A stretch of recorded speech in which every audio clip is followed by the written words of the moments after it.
Hey guys, Lytane here, and the remake of Legend of Legacy is about to hit our shelves, and I wanted to take a look at the sequel that came out before this. Confused? Well, stick around and we'll see if Alliance Alive is worth it.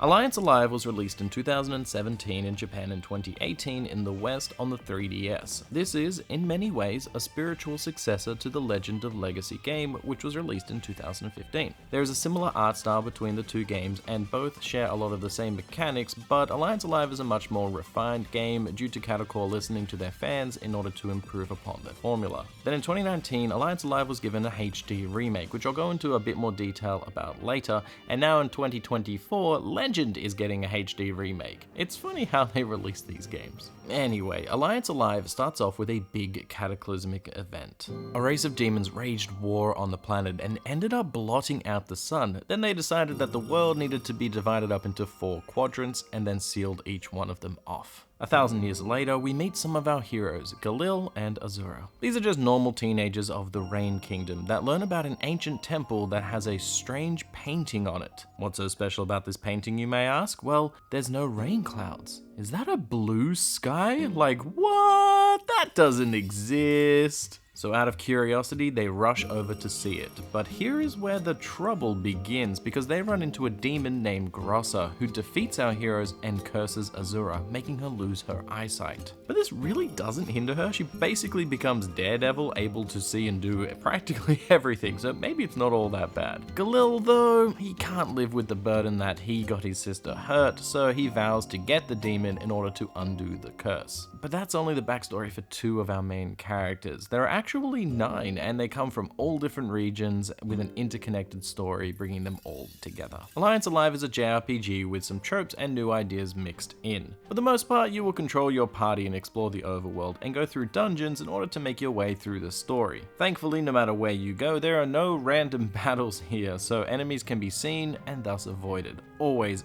a great thing. If you start playing this game, you will notice early on that your characters don't have a level and monsters don't give you any experience. Like, what? This is an RPG, isn't it? Isn't that like a staple? Well, this is one of the most interesting mechanics in the game. By getting into fights and surviving, you have a chance to increase your HP, or you can increase your SP, which is used for special attacks. The tougher the enemy, the higher the chance that you'll get that level up, and there are also a few skills that will make it more likely, but this is such a cool concept. It is very reminiscent of Final Fantasy II, where doing certain things would increase your stats, but here you don't have to actually get hurt, you just have to fight and defeat an enemy, so it's much better balanced than Final Fantasy II. But without any levels, how are you going to learn any new attacks? Well, that is also a random chance. So there are plenty of weapon types in the game, and fortunately anyone can use them all, save for 2 characters. And while you will focus on different weapons for different characters, the choice is freely up to you. As you start using these weapons in battle, you have a chance to unlock a new attack called a weapon art. And learning these weapon arts is more likely to happen if you are fighting stronger foes. This adds a lot of randomness to the game, and there were times in some of the tougher fights that I would unlock a great new skill that would just decimate the bad guys mid-fight, and I would feel so great. Or I would get a harder hitting spell during a boss fight, and then I'd be able to hit them even harder. And when that happened, it was absolutely fantastic, but a lot of the time you will not be learning anything because of that randomness, and it can become a little bit frustrating as you're trying to learn something new. If you're going for the platinum, or if you just want to learn some new moves, you'll probably have to grind and just hope that you get them. And as you end up grinding, the enemies technically become easier, so you actually have less and less of a chance of learning your new ability as you keep grinding the same mobs.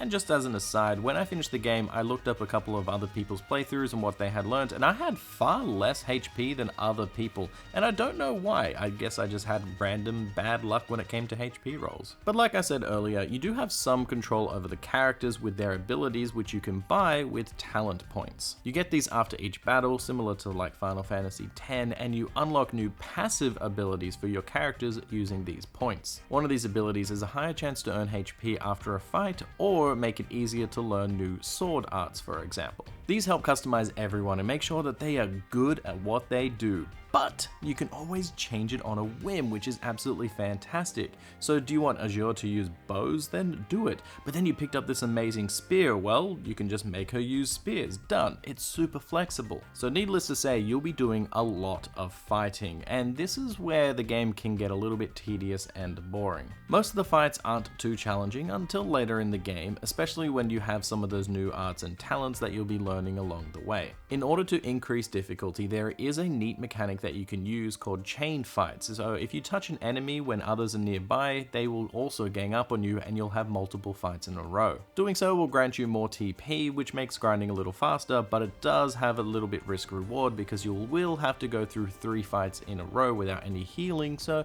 can you do it? Well, if you do, you get more rewards. And when you know that you can do it, you can set the battle mode to auto, which will do all of the same attacks that you just did. This game also offers a speed up function, so you can put the battle speed to 4 times and auto, and it's like cheating. It's like an emulator built into the game, which makes fights so much quicker, and I really wish this was in more games because it cuts down on grinding so much. Now, the last mechanic that you'll see in this game are the guilds. As you go about your travels in the world, you can recruit people into guilds in order to make that guild stronger, which gives you bonus effects. So if you are near a pre-established guild tower or near one that you can build yourself, then they will help you in battle. Whilst these towers aren't amazing, they're not bad. They just offer some little buffs and you get to customize it a little bit, which is always thankful. Now, one thing I have to mention is how adorable this game is. Now, all of the artwork is fantastic and has this painting-like quality to it, and I just love it. The chibi characters are super cute and they have so many expressions on their faces. I love how each location looks and has a different feel to it. The different regions are strikingly different, and I just love how this art style pops. The music complements this in every way. It's really good. I may not be humming any of it afterwards, but when I'm in the moment, it really helps captivate me.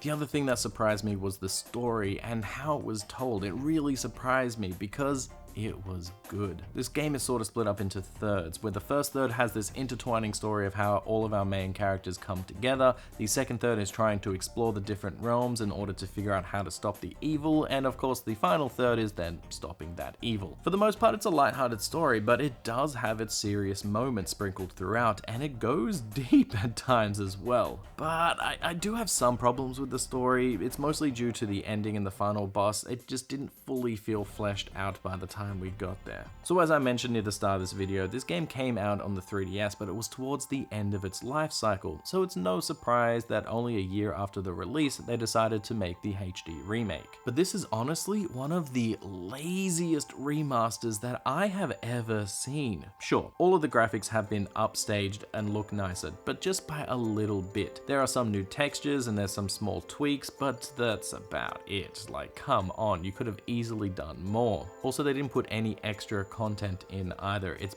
basically the same game. And one thing that I personally think is a missed opportunity is that they did not add voice acting to the game. Now, I understand on the 3DS they didn't have voice acting. It's not super powerful and they needed the space for everything else. That's fine. But when it was ported over to the PS4 and Switch, it should have had some voice acting thrown in. It would have elevated the game just that much more. To be fair though, the creator did say that they wanted us to imagine how the voices sound, but I would have really liked a bit of voice acting. It doesn't break the game or anything, it's just something that I wish was there. In my opinion, I think that Alliance Alive is worth it because it is a very fun game to play. It has some odd spikes of difficulty as you go through, but overall it isn't too hard, and it isn't too grind heavy, especially if you want to finish the story because of that auto battle and 4x speed option. If you want to dive into the world, there are plenty of side quests and content to look for, which is a huge plus, and the platinum also is not super crazy. It's just a little bit grindier because you have to get all of those abilities. I also really love that art style and the awakening mechanic. It was always exciting when I learned something new, especially when it happened when I least suspected it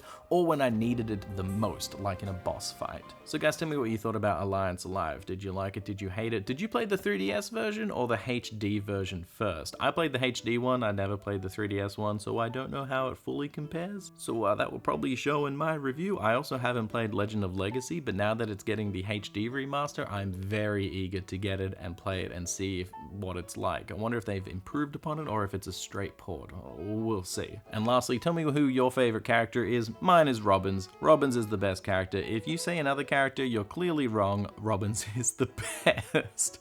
And guys, don't forget to like and subscribe, and I'll see you guys next time. Bye!